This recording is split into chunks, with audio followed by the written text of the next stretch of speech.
Hi everyone, Dave here. Thanks for joining us for another episode of Legends of the Spire. On the podcast this week, we are joined by Sam Morsy, the current Middlesbrough player and Egypt international.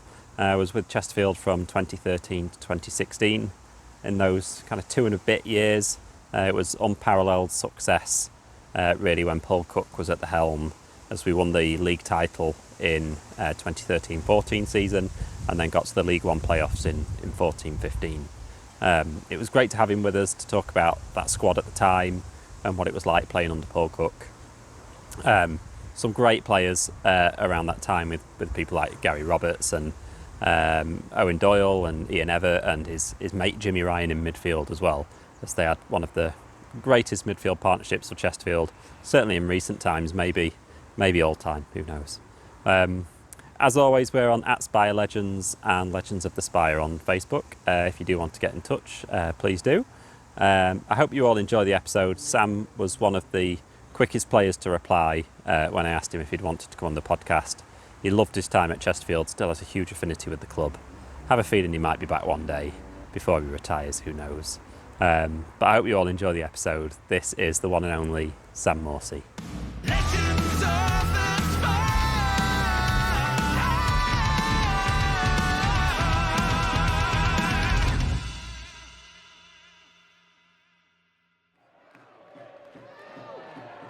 Ariyibi, Roberts with the ball over the top. Chased by Clucas, keeps it in play, Sam Clucas. On his wrong foot at the moment though. Morsy. Gary Roberts. It's a good ball. Ariyibi with a chance here.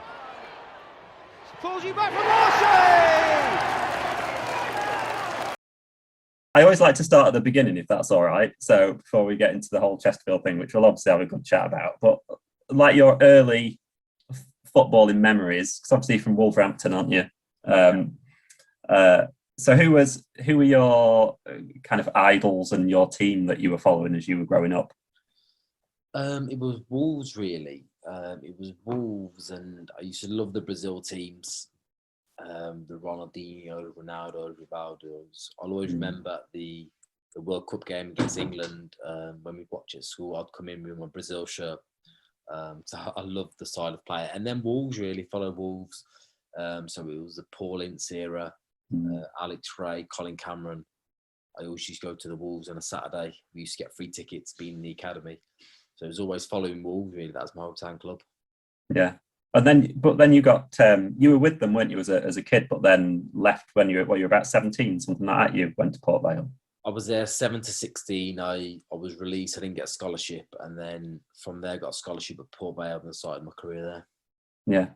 And yeah, Port Vale. So you made your breakthrough there, didn't you? And it was like Mickey Adams and I think Jim Gannon, and then Mickey Adams came back again, didn't he? Yeah. So what was it like, kind of finding your feet those early days? Port Vale was completely different environment to Wolves. It was like the real world, really, going in. Wolves, you had everything done for you.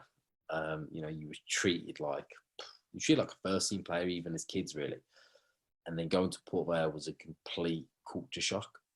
So it took some time to adapt in there, and then breaking into the first team. It was Jim Gannon who showed that initial faith in me, put that trust in me, played me in what all young players need. It's just trust to play, really. And then Mickey's come back. I played all the first half of the season. I got sent off in a game. Then from then, I didn't really feature as much.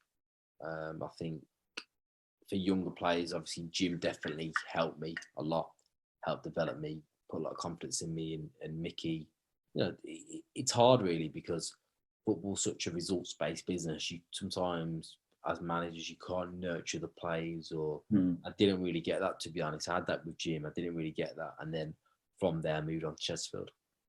Yeah, and like when you came to Chesterfield, there was like a bit of a bit of noise that came out from Port Vale, I suppose, when you signed, in that you were a bit of a you're a bit uncontrollable, or you're and there was the whole thing with Mickey Adams. He called you like a coward or something when you were sent off or something like that. So I don't know whether it was Port Vale just making a bit of noise because they were not very happy that you'd signed for us instead. But I suppose as a player, you're not allowed to really come out and stand up for yourself, are you? I suppose it's not a bit frowned upon, isn't it? To come out. I'll be honest with you, I called him a coward after the game. Sam? Yeah, he's a coward because there's no way that I can say to him, well, you know, you've gone for the ball there. Yeah, no, you're not. It was an interesting one, really. I got sent off in a game, and he said, yeah, it was a coward's tackle and things like this, which he should never really have said in the press. You know, you could have said whatever you liked to me, but that was up to him, really. I think that done more damage to him than it did me, to be honest with you. So I've come as his reputation, but I think at Port Vale I only got sent off once in a couple of seasons, so certainly wasn't. I was a lot less disciplined than what I am now, but once ending off in 3 years, certainly I don't think it's undisciplined. So yeah, it's come out with that. They offered me a contract, and I think that was just because that was from a ball from the chairman. The chairman wanted to keep me. But I remember the first conversation with Cook, he convinced me, you know, this team's going to win the league. He'd sold me on it. He'd completely convinced. My mindset was, right, I'm going to Chesterfield and I'm going to win the league in my first season. I'm back in League One because I'd got promoted Port Vale. And he'd completely convinced me, to be honest, and that was one of his many qualities, the motivation, the psychology of it. In the end, we had some amazing seasons there. Yeah, and he's quite a character, isn't he? It's fair to say. Yeah. No, he's brilliant. He's brilliant for me. Yeah, really enjoyed working with him. And yeah, what did he say then when you signed? What did he? And had we already? Because I mean, we signed some absolutely stellar players that summer. It was just ridiculous looking back. Some of those must have already been signed. So what was he saying to you when he was? I don't think Gary was signed yet. He was on the verge of signing. I think a lot of them was the verge of signing. To be honest, I remember him ringing me, and he was just outlining me the vision, how we're going to play, and he said, listen, we're going to win this league this season. He said, we're going to batter everyone. We're going to play this. You're going to be an integral part. We're signing Gary Roberts, which I thought, wow, you know, he's obviously been a top player. And I was just blown away from the first conversation. I always remember the first conversation. I was just like, I remember telling friends, family, right, we get promoted this season. We're winning the league. And they obviously finished, was it 8th before I come that season? Yeah, just missed out on the playoffs that season. Playoffs.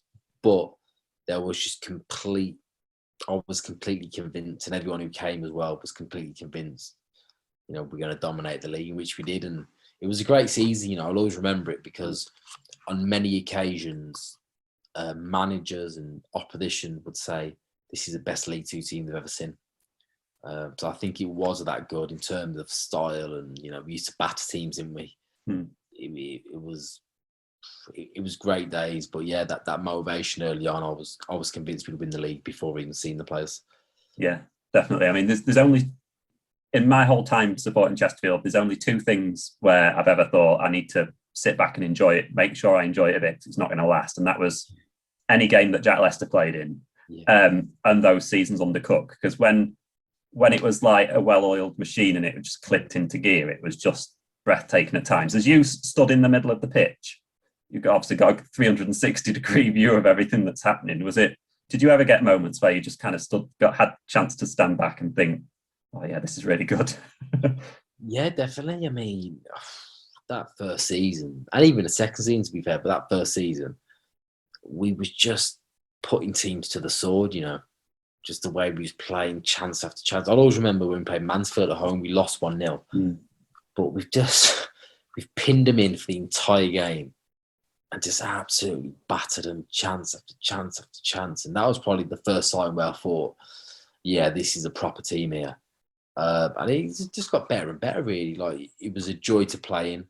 The majority team have gone on to play higher. But I think it was just the biggest thing was the style, wasn't it? It wasn't just about points on the board. It was the style we did it, the excitement. I'd always remember home games, come onto the pitch, should be singing mine and Jimmy's song, and the atmosphere used to be electric. You know, you'd come on, we'd go into the warm-up with Shinner. The pitch would always be perfect. Water, you know, we'd be smashing balls into each other. You know, on the floor, was real tempo, ball fizzing about. And then, yeah, the atmosphere was amazing. You know, you'd hear the drums and the fans would be well up for the game because more often than not, they knew what would be coming. And it was just an electric atmosphere, really, and it was amazing to play for. Yeah. And what were those early training sessions like? What's like a typical Paul Cook training session? His pre-season was really tough. He's always done a tough pre-season, in and out of the boxing gyms and different things like that. And Shinner was the fitness coach at the time as well, and he was brilliant because he mixed the old school with the new school element as well. So I really enjoyed that pre-season. And a lot of it was shape. Obviously, we played 4-2-3-1, how to be really effective in that. And a lot of it was just getting to know each other's positions, working with each other, building relationships. And it was good. The 5-a-sides and the 7-a-sides were really good as well. But with that gaff, it was all geared towards Saturday. So he certainly wouldn't burn you out during the week. It would be, a slow burner. And then on the Saturday, you're ready. Yeah, and the definite noticeable difference is that people actually wanted the ball under a Paul Cook team. Whereas, I mean, definitely since we've had a bunch of players that didn't want to be anywhere near the football. So I imagine did he like give you a football to take home and put to bed with you or anything like that?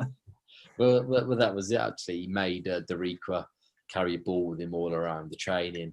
We'd always be playing head tennis in the back, and he'd be playing a lot as well. Everything was ball work. The way we played, you had to be brave. You can't play the way we played if not everyone wants a ball. And we had that in abundance. We had all the back four were comfortable with it. Tommy Lee was comfortable. The midfielders was comfortable. Everyone wanted the ball. Everyone wanted to receive the ball. So everyone was on that same wavelength, really, of the way we played, and that suited everyone down to the ground. Yeah, and Drew Talbot, I had a chat with him, and he was talking about how him and Nathan Smith were called into the office and kind of slipped a piece of paper and like told to read it, and then Paul Cook said, "Can you do it?" And they were like, "Yeah." And he was like, "Okay, you'll be in my team then." I wondered if he did anything like that with you. No. Nothing like that with me. I mean, to be fair, from the get-go, he had full trust, full faith in me. He never put me on the bench once. And doing that, it gives you a lot of confidence. And it's a two-way thing, isn't it? So for him doing that to me is a massive respect and show of faith in me. But then also, obviously, I have to perform as well and give it everything I got. So it's a two-way street. And he gave me that confidence. And because I was pretty much undroppable in the team, but I didn't see that as, well, I can rest on my laurels. I saw that as, I've got to run through a brick wall for this manager, really. He's given me that much trust and that much faith. I have to repay it. And that's why I think our relationship works so well. Yeah. And it kind of went all around the club as well, didn't it? Because I spoke to Tony Lormer, who was a great player in his own right, but was kit man around then. And he was saying how there used to be like a team meeting every Monday morning where it was like the whole club, not just like the squad, but like everyone would be involved with it. And he was really good at doing that, wasn't he? Kind of involving kind of the whole club, the whole community in that, how he built it. Yeah, he brought everyone together, and that was powerful. It was, them 2 years at Chesterfield were amazing. Everyone involved absolutely loved it. The fans were buzzing. You'd be out or in the town, and it was just a real feel-good factor about the town. It was, and I think he helped bring that. From the kit man to the cleaners, everyone was involved. Everyone felt like there was a part of it, because if you want to build a good organisation, you need everyone. Absolutely. No two ways about it. You need everyone. And it was just building that atmosphere. It was bubbling away lovely. And in a shame, it was, the way it ended was a shame. Yeah. And I was, so if we go to like the start of the season, I've just got the fixtures like next to me. And I was looking at it, and we never dropped below 5th, I don't think, in that season. I think that was like the lowest we ever were. And even that was just for like a week or two. Yeah. So like we started off straight away, really, just hit the ground running, didn't we? Was it a surprise how easy it was you clicked in, or did you all expect that?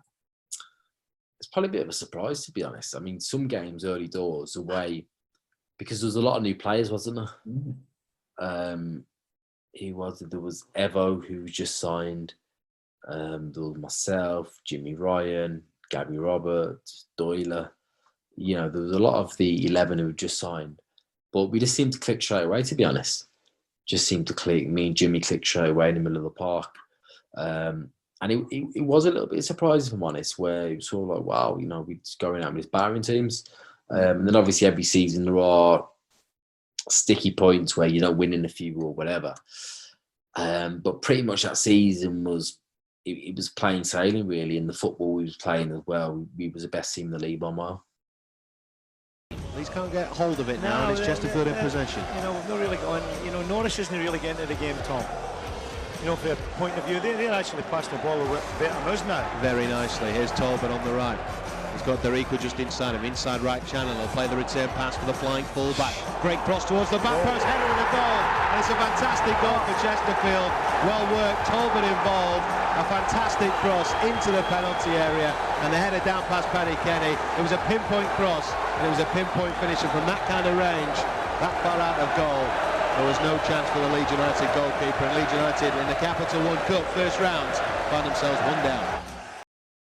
Yeah, and that away game at Leeds was only like second game of the season, but I think everyone kind of knew after that game that it was something a bit special, because we narrowly lost that game, but kind of played so well in that match.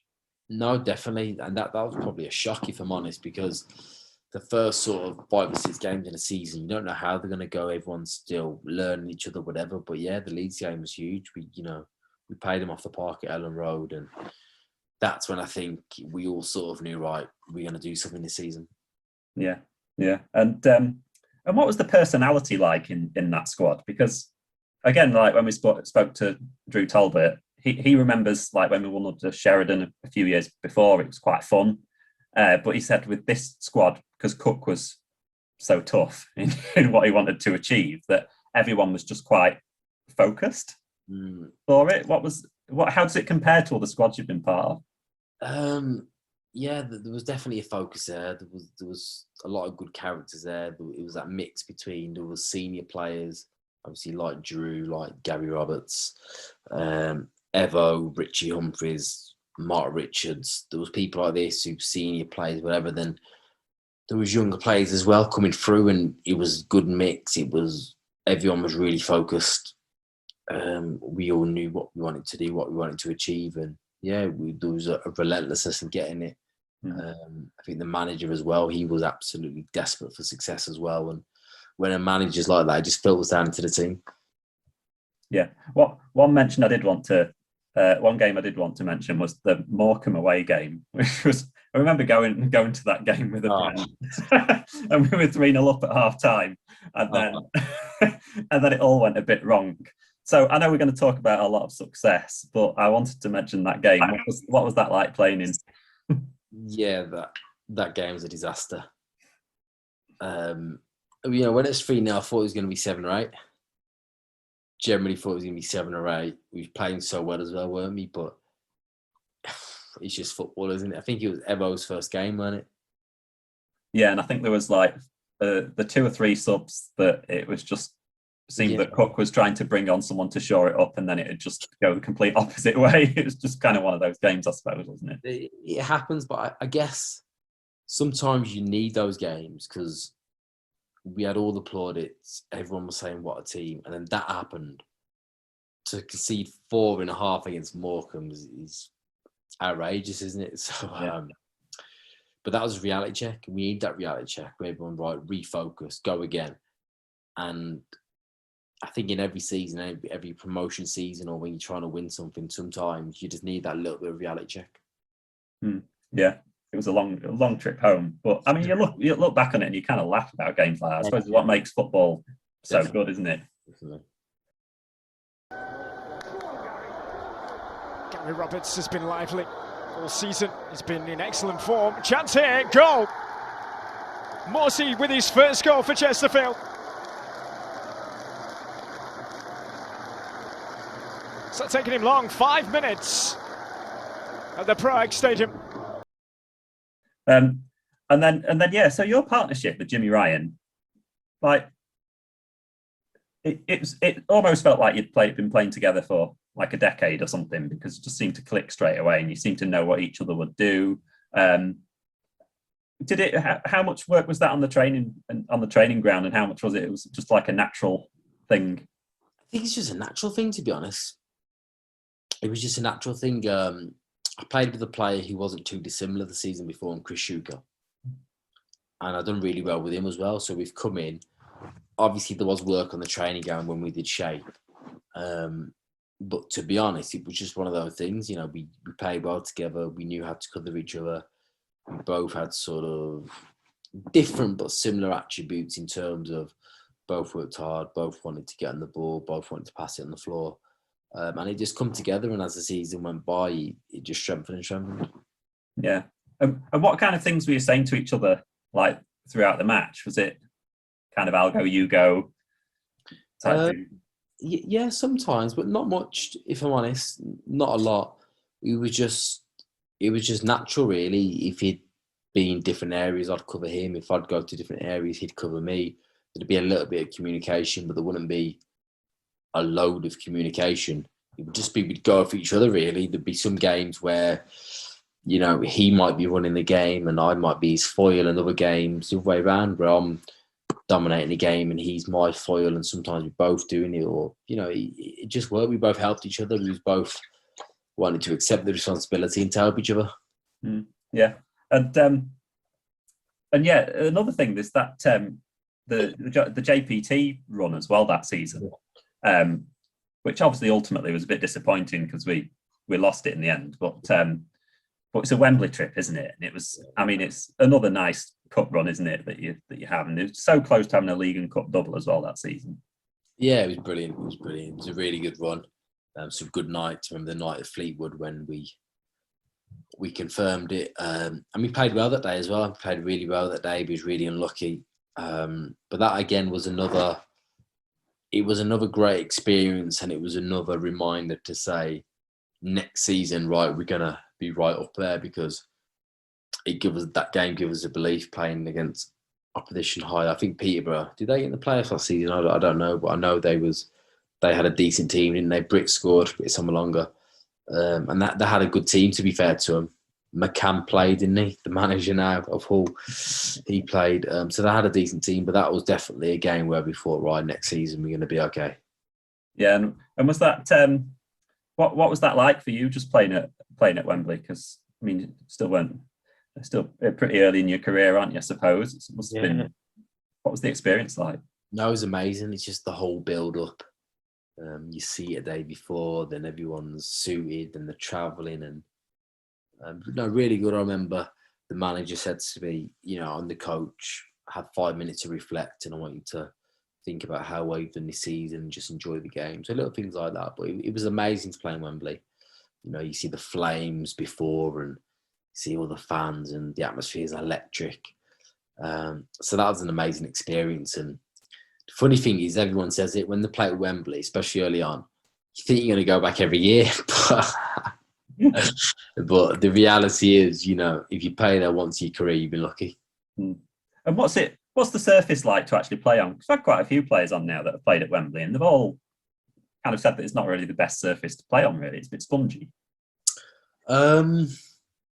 If I remember right, it was good, but without, you know, being that pristine carpet you'd think. But I think it was decent, if I remember rightly, yeah. But didn't measure up to Pro Act, I'm assuming. No. That as it is. No, the groundsman did a good job there, to be fair. Did a really good job.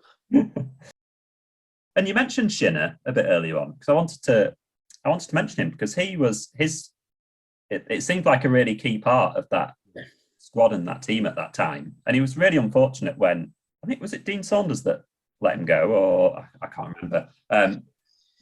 But he was kind of pivotal, wasn't he, to that squad? Yeah, Shinner was brilliant.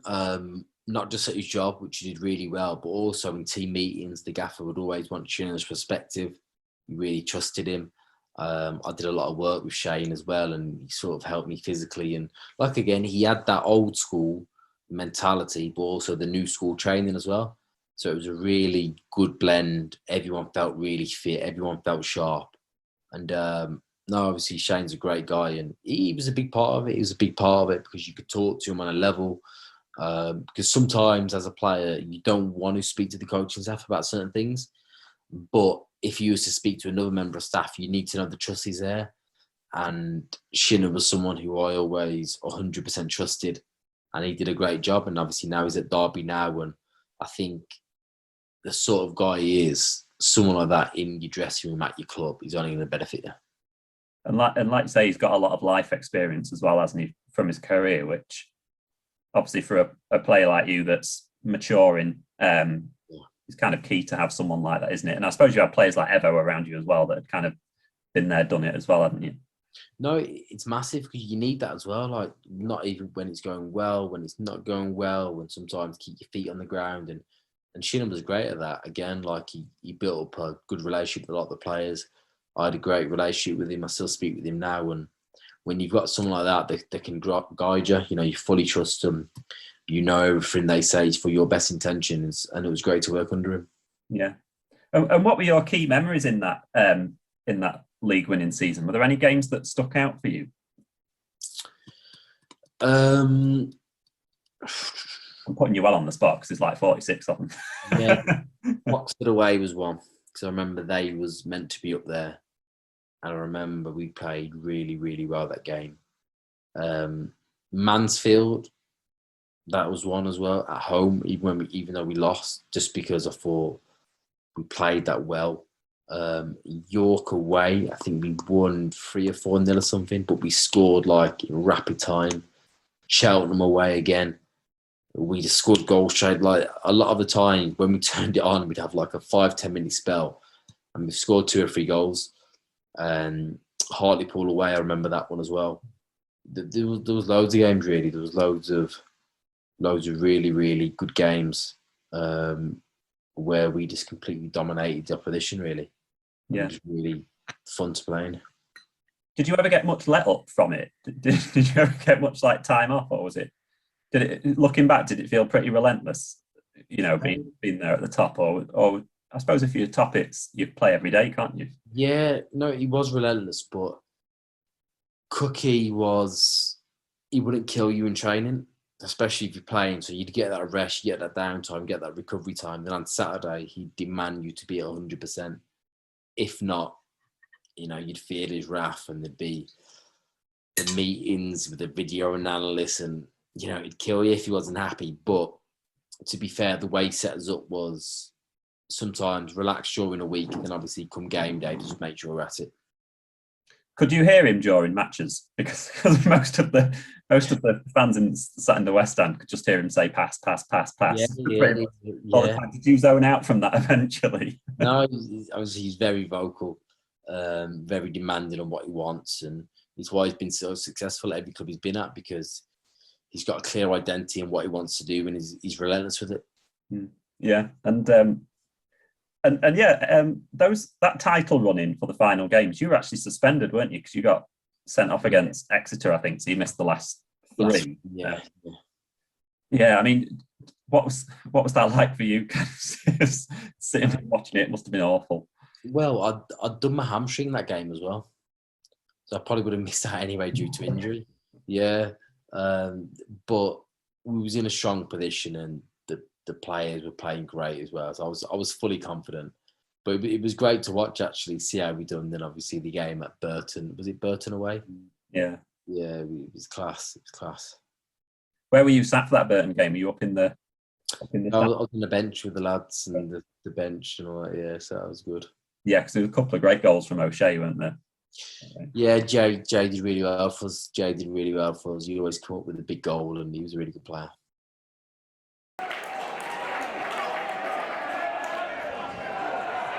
O'Shea on the touchline, finds a Reedwood.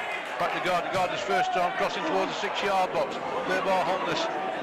This only falls to Richie Humphries. Humphries forward to O'Shea. Yes! Jay 51st minute goal here at Burton. Put the Sparrows 1-0 up. The Sparrows are 39 minutes away from League One. The away end goes absolutely crazy. Ollie Banks hops out on 1 foot. The Sparrows are in front on 51 minutes. And then that last game of the season, I think it was Fleetwood, wasn't it, at home? And they finished like 4th. So it was. I mean, it wasn't an easy match, was it? That last game to try and win the title. No. There's no easy game. To be fair, I remember that big John Parkin up top. remember him playing, but you know, there was just a real confidence what we was going to do that season, and even the players coming in, the players on the periphery, all were tuned in, all were focused. So whenever we needed them, they was all top notch. Yeah, and we were actually losing 1-0, I think, at half time. But I remember back to that time, and I think even at half time, I was still convinced we were going to win, just because it was one of those seasons where you that belief, kind of think it's meant to be, and that it all just happens. Is that? I'm guessing that went through to the squad as well. Yeah, definitely. I think that's the best way to describe it, really. Just that belief. And I think aside from the manager, we had experienced players, we had hungry players, and everyone was on the same mission. And when you get that at a club with staff as well, you're going to be on something good. Who were the biggest personalities in the party afterwards when you were celebrating? Gary Roberts is a big character. Yeah, Gary's a great guy, really funny guy. Tommy Lee, really funny. Different sort of sense of humour. Again, great guy. Evo, Hurdy, these guys, you know, loved the parties. So it was great to Rico as well. Rico loves it. Another big character, great guy. So we had a lot of big characters in the dressing room, to be fair, and I think that's definitely what helped us. Who would have been the guy cutting the end of your socks off and doing all that kind of stuff? Is that with Gary? Yeah, probably something Gary would do. I remember there was a game that season. I don't know if it was that season or the season after when he pulled a player's shorts down. It was against Cheltenham. Yeah. That was that season. Yeah, I remember that. That's him. He's sharp. He's really funny. He loves it. So then going into season 2, that you were here, what was the expectations like going into League One? Because I think from a fan's perspective, you kind of expected us to just kick on and have a bit of a go, but maybe didn't expect to do as well as we did. Well, it changed really because the manager had been promised to sign David Davis, Leon Clark, and one other. And you get them 3 signings, you're thinking, yeah, we could get playoffs here. But then there was no money for the manager to spend. You had no money to bring people in. So pre-season, there was a little bit of a dark cloud over it, if you like, because obviously we had all this momentum. We'd probably need just 2 or 3 players just to really elevate us. But the manager didn't get backed. So then it was just a case of, right, let's see what we can do. And all our good players from League 2 performed really well in League 1. And then as we started to get a grip, and I think the MK Dons built a lot of confidence in us. They would end up getting promoted that season. But when we played them, because it was similar styles, we always come on top. We beat them 3 times that season, and we played them in the FA Cup twice in a league game. And then it was just, as you keep going. And when we played Sheffield United, which was a great game for us, that belief, you know, the more you win, the more confidence it gives you. And there was just that feel-good factor, really. Like I said, it was, you know, me and Jimmy probably went from the best partnership in League 2 to probably the best partnership in League 1 that just ran over. Sometimes you don't know how it will be because each league there's a significant step up. But no, we performed really well that season, and unlucky to miss out.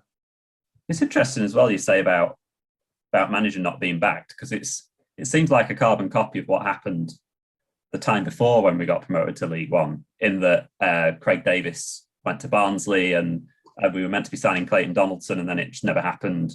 Yeah. And we ended up going straight back down and getting relegated. But it's interesting, the same chairman would make the same mistake twice within the space of 3 or 4 years. Yeah, and sold Doyle January, which, to be fair, you have to go. He scored that many goals. You know, you couldn't blame him for going.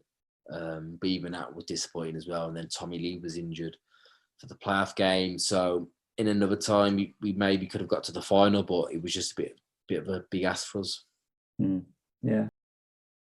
And some players really found the feet a bit more in League 1 than League 2, it seemed. It's like, obviously Doyle scored a horrendous amount of goals in League 1. It was ridiculous. And I remember in that title-winning season, the way that fans are, there were plenty of fans moaning about Doyle, saying, "Oh, you know, he's not scoring enough, or he's missing chances," and stuff like that, which you always get in title-winning seasons, which just makes it's just ridiculous, really. But in League 1, I mean, he was scoring hat-tricks after hat-tricks and all sorts. It was ridiculous. It was unbelievable, really, to see, and he'd score every sort of goal as well. He can just completely caught fire, right foot, left foot, dinks, headers, you name the finish he'd score. Penalties never looked like missing. It was just, to be honest, it was an amazing half a season, and he fully deserved that move to Cardiff. I can only imagine when you were like slipping a ball through to him and he's through on goal that you're already walking back to the halfway line because you know he scored. Yeah, he just hit that form, mate. He just couldn't miss. He couldn't miss from any angle. But to be fair to him, he worked really hard. He worked so hard that season. He employed a nutritionist. He got himself really strong, and he reaped the rewards. Did you notice as a midfielder how the the style of the league changed? Did you get any more time on the ball, or was it less time on the ball? It was hard to describe, really, because one of the first games was Huddersfield as well, weren't it? The Championship game, where we played really well then. We played Leeds and Villa in pre-season, didn't we? We drew 2-2 to Leeds, and we beat Villa 3-1. So there was a massive confidence going into the division. We do well, and I think for us, when you're dominating games, it doesn't really change too much. So our goal was just to get on the ball, be the enforcing team, move the ball, and do the same, really. And we had Daniel Johnson who come in as well. He was brilliant for us. And we just went from strength to strength, really. So nothing changed for us, really. Yeah. And it was weird what happened with the whole Daniel Johnson thing, wasn't it? Because that was another one where the chairman didn't want to spend, what was it, like 50,000 or something. Yeah. Signing, which is unbelievable. Yeah. Unbelievable. Don't need to say much more than just one word on that one. It's just one of those who just think, really. What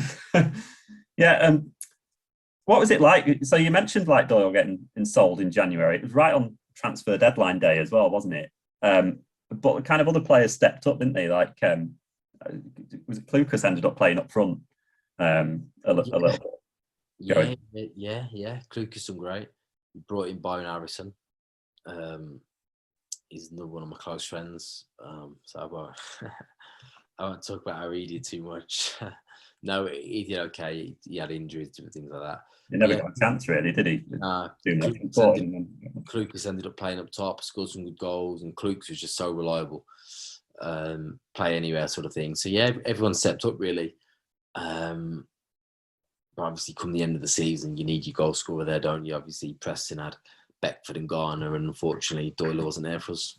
Yeah, and one of those early games of the season was the Sheffield United one, wasn't it? It was a 3-2 win, of which there were a couple of red cards as well. We ended up having like a 18-year-old goalkeeper in net when Tommy was sent off. That was kind of one of the highlights, obviously, with them being a good local derby. Did you enjoy those derby matches? Because we have the Mansfield one, and we had Sheffield United as well. It must have been good fun. No, that was brilliant. That was class. Really, really enjoyed it, especially the way we played as well. It was a shame, really, because we would have battered them that day as well, had it not been for the sending off. But it was a tense end to the game, weren't it? Yeah. I mean, the goalkeeper, he was from the across the road from the stadium, wasn't it? Mm-hmm. So not even professional. Yeah. What was it called? Is it parking? Was it parking? So something like that, yeah. So we didn't have a professional goalkeeper, and to be fair to him, it must have been so nerve-wracking coming on, you know. And 3-2, which is great. And I'll remember we all went out after, and it was good times, really good times. Miles Wright, there you go. Yeah. That's his name. Shout out to Miles, who did brilliant. Shea on the edge of the penalty area. Squares the ball for Ryan to shoot. Oh, yes! Jimmy Ryan! Still Danny Jones. Michael Higdon's got a red! Oh, Shea! Michael Higdon is sent off. That was a 5-2 thrashing away at Swindon. Everett played the ball back there, put Tommy Lee in trouble.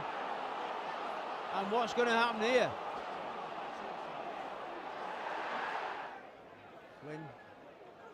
Oh, well robbed.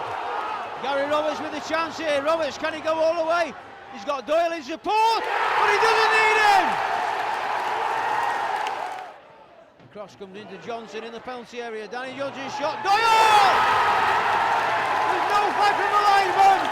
It's goal number 13 of the season for Owen Doyle, and Chesterfield now have a 3-0 lead. Doyle again rode the tackle of Jimmy Ryan very well, and the ball played in for McNulty, and Miles Wright comes out and doesn't get his hand on it, and McNulty scores for Sheffield United. A wall of two from Chesterfield. Campbell Rice puts the free kick in, and the header is home, and I think it's McNulty with the scorer. What was the night out like again afterwards? Where was the place you usually be? I know there was always around that time there was various players partying in town afterwards. Yeah, association, weren't it? So I think we went to Nonna's, then ended up in association. But it was a great team spirit. It was a great team chemistry. It was great times. Like I said, them days, really good days. Yeah. Do you keep in touch with quite a few of those players then from that time? Do you reminisce about it? Yeah, Gary. Keep in touch with Gary. Obviously, every now and then Tommy Lee. I spoke to Jimmy a few times. DJ, spoke to DJ a lot. Daniel Jones. I've seen Richie here and there. Some you don't see, but it was great times. I think the Tendai's wedding in the summer, so I'm sure I see a lot of lads there. And no, it was great time. It was great to be a part of. And there was some, like you said earlier, there's loads of players that ended up Championship or higher. There was obviously in that pre-season game against Leeds, that was obviously where Cooper got kind of spotted. Although you scored both goals, didn't you, in that game? You're a bit bummed out that it wasn't you. No, it was Coops as well. Coops did brilliant for us. And it's been amazing to see him captain Leeds since in the Premiership, which is a remarkable achievement as well. So yeah, looking back, we had some team, didn't we? Yeah. Over 2 years, the team was amazing.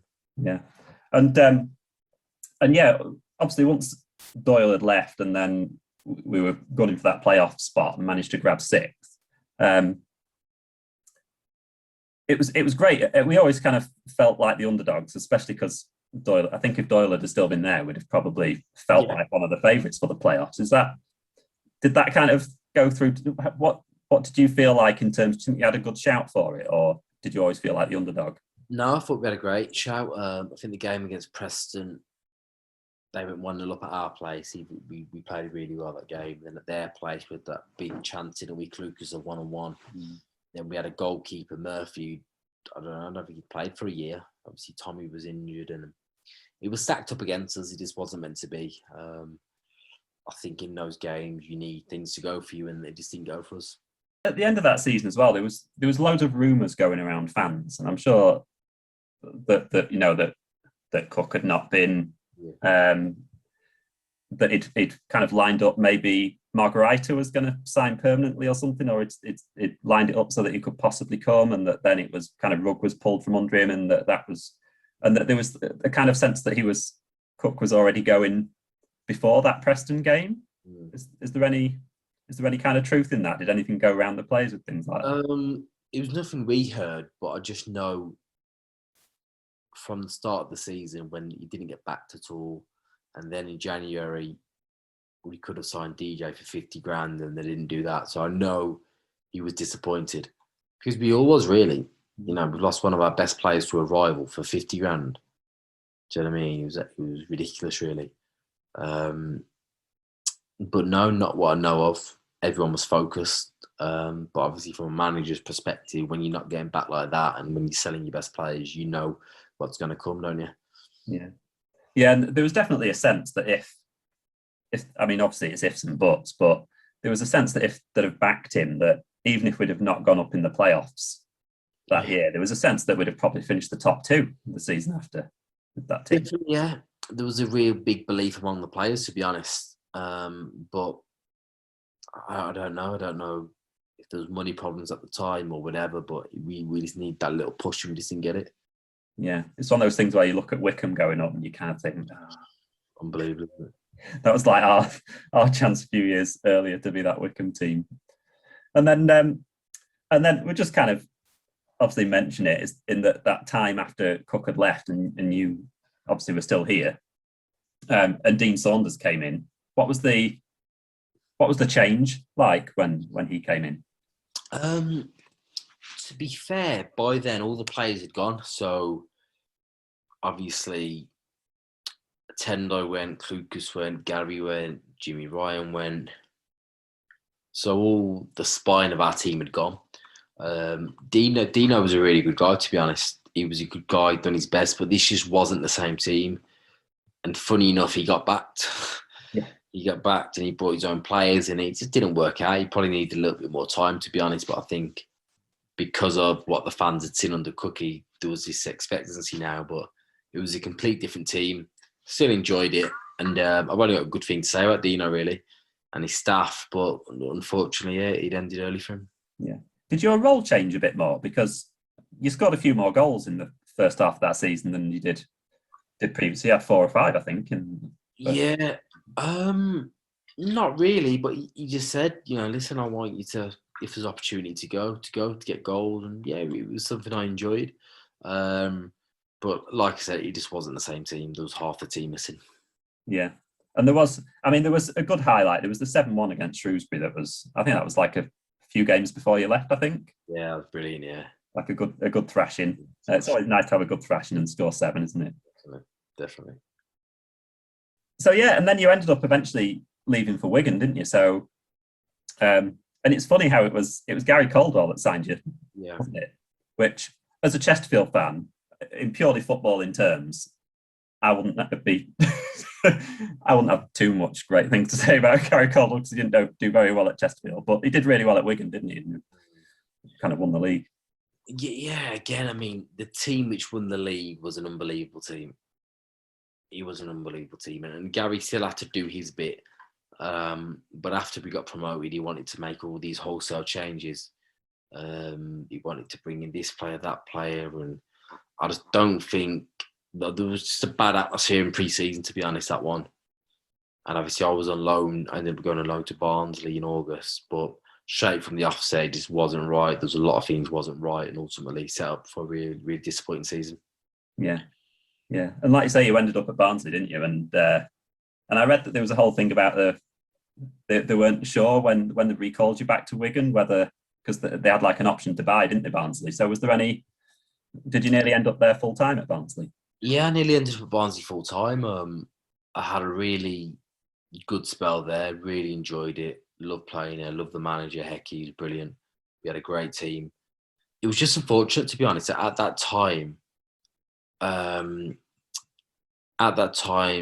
Patrick was unwell, wasn't he? The owner was unwell, and we were trying to do this deal, and it just wasn't getting done. Barnsley were messing around with the money, almost where I had to stay. Then I stayed, and probably my ego got the better of me. I thought I could come in and help the team stay up and whatever, but really and truly, the squad that assembled was nowhere near good enough. Nowhere near enough depth. Key players injured, whatever. So we was up against it. No player would have kept that team up. But obviously, everything happens for a reason. And then, I've had an amazing time at Wigan. Yeah, and then Cookie comes back, doesn't he? Like, yeah. When you find out that news, are you jumping up and down a bit? Well, I'd always kept in touch with him, to be fair. The chairman asked me about him. I told him my opinion of him. And yeah, obviously, we know each other well. And it was great to have him there. And again, he achieved really good success at Wigan. Yeah. And there was a really good cup run as well, wasn't there, that around that time as well? Yeah, we got to the quarter-final against Southampton. We beat Man City. Again, Cookie did brilliant. And then, obviously, last season was on the brink of something really special until administration. And then now he's at Ipswich. Yeah, and like I mean, you've got a few ex-clubs, haven't you? Obviously, with Chesterfield. We've been National League, and then Wigan. I mean, Liam Richardson did a brilliant job, didn't he, in keeping them in the league? That's like almost League One Manager of the Year material, just keeping them in the league, wasn't it? Must have been nice looking back as one-year-old teams. Oh, definitely. What everyone's been through in the players, and he's done an amazing job. Definitely, I think he should have won League One Manager of the Year 100%, because to steady that ship, to keep them up is an incredible achievement. Yeah, I work for an arts venue in Wigan, so I have fondness towards Wigan. So, so it's nice to see Nice to see them doing well. And then, yeah, so you're at Middlesbrough now, aren't you? Yeah, Middlesbrough now. Really enjoying it. Unfortunately, my season got quite a little bit short. Did my knee, but fully fit now. A really good club, and hopefully next season will be challenging. Yeah, and do you ever, obviously Neil Warnock's another ex-Chesterfield player, albeit only about 20 odd games. Oh, I didn't know that. I didn't know that. Right at the start of his career, his first 20 odd games was a winger for Chesterfield. Okay. So you'll have to get some Chesterfield memories with. No, will do. No, again, good guy. Been very successful in his career, and I'm looking forward to seeing what we can do next season. Was he a big pull then? A big factor in you signing? Yeah, he like Cookie, isn't he? Yeah, and I just think because of his experience, his know-how, he's got teams promoted out of that division before. For me, I just wanted to work under him, really. Yeah, so I wanted to ask a bit about football in the past year, just because it's been a really weird time, hasn't it? With pandemic and lockdown and playing without crowds, and we've had Super Leagues and all that stuff kind of happening. What's it like being kind of a person in the industry this year? Again, it's been strange, really. It hasn't been the same without fans. Sometimes games can be flat. And it's weird, really. It was a funny one, actually, because I was watching a Barnsley playoff game the other day, and Barnsley, you're very, very basic. You know, just smash it forward, put it in the channel, one touch, put it in the channel. And they've had incredible success doing that. So I was watching a game, and all of a sudden, when they're smashing the ball into the channel, no one's there. You can hear the fans. Woo, you can hear the disgruntlement, which obviously you haven't heard all season. So it'll be really interesting the fans back in, because there's no doubt about it. Some teams would have flourished without the fans, and some wouldn't have without the fans. So it'll be very interesting to see how it affects football next season. Yeah, there could be a completely topsy-turvy leagues, couldn't there? There could be teams that were right near the top this season that are right near the bottom next season, and vice versa. Wouldn't surprise me. Yeah, and another thing that's been quite big this year, there's been a kind of really welcome kind of start to lots of like social justice campaigns around football as well. We've had like Black Lives Matter, and Marcus Rashford has done all his amazing work with food poverty and things like that. And obviously you kind of use your platform a bit as well in kind of giving things a voice that you care about. Do you think that's changed a little bit in football, or as things like other people coming out and saying things, giving other footballers the confidence to?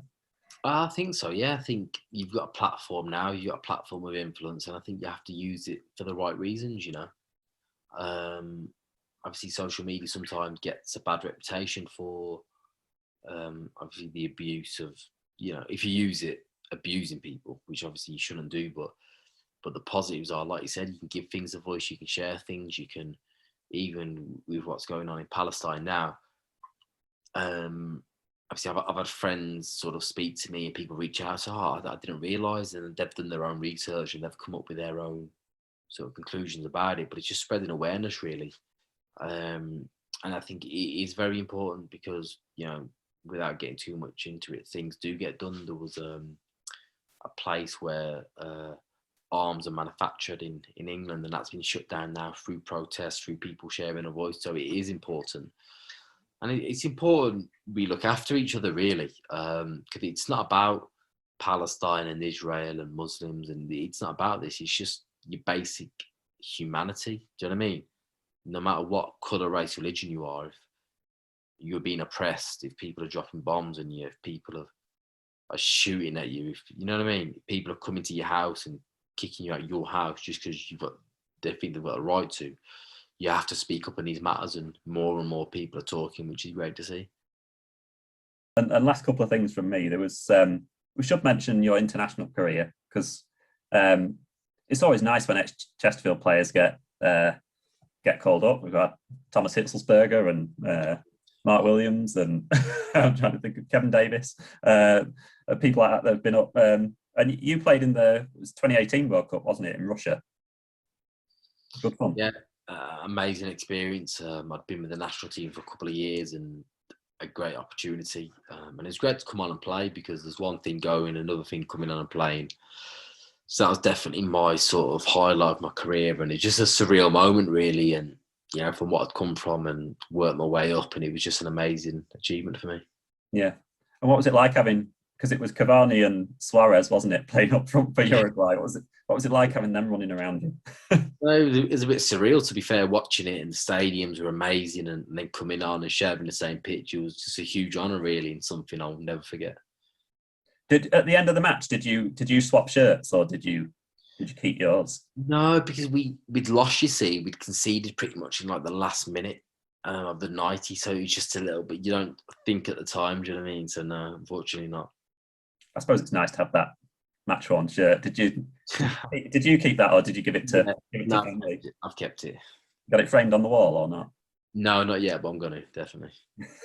Next year, Chesterfield League winning. That's the one. So how do you think you've matured since your time at Chesterfield? Because definitely in your time at Chesterfield, from when you first joined us, I mean, you and Jimmy Ryan were obviously top notch right from the start, but you definitely took on like more of a leadership role towards the latter part of your Chesterfield career. Is that kind of carried on for you? Yeah, definitely. I've always tried to improve every season, always tried to reflect, always tried to self-analyse. What can I do? How can I become better? And that's just something which just naturally develops in me, really. I think that's what it's about in football, as in life, always trying to improve and explore where you can get better. And as I've got older, I've matured more, I've grew into that leadership role, and something I've enjoyed. Yeah, and you're kind of what, 30, are you this year? 29. 29. 30 this year, yeah. So have you like started thinking about coaching badges or anything like that, or are you fully focused? For a few years, really, I thought I'm going to do it, but it's just getting round to it, isn't it? You never think you're going to be 30, then all of a sudden I'm 30 in September. So it's definitely something I'm going to do and something I'm keen to explore. Yeah, and you've got it's funny, you sometimes have players at football clubs where you think there's a chance that they might be back someday. And you're definitely one of those that I kind of thought at the time, there's a chance that he could be back one day. When you're like, coming up to veteran age of I hope so. 35, 36. I hope so. Come back for a year or two. Definitely.